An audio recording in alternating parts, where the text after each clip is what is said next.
Good morning and welcome to Sparks. You know, true worship is more than just standing in church with your hands by your side singing. It's more than just external things. It's the opposite of empty formalism and traditionalism. See, worshipping in truth is the opposite of a worship that's based on an inadequate view of God. Worship must have heart, but it also must have head. Worship must engage both the emotions and also the thoughts. You see, truth without emotion produces dead orthodoxy and a church full or half full or barely full of artificial admirers, like people who write generic anniversary cards. The people who sit down and write, greeting cards for a living.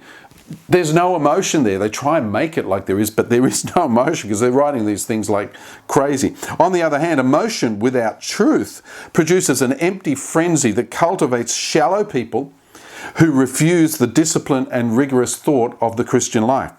So true worship comes from people who are deeply and emotionally in love with God and can let their emotions be expressed, but also have sound mind and sound doctrine. Strong affections for God rooted in the truth are the bone and the marrow of biblical worship. So, perhaps if we can tie things together, let's think about this as we go into our day.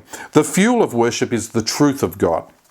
The furnace of worship is the spirit of man, and the heart of worship is the vital affections and reverence, contrition, trust, gratitude, and joy that we feel. But there is something missing from the picture. There is a furnace, there is fuel, there is a heart, but there is no fire yet. What's the fire?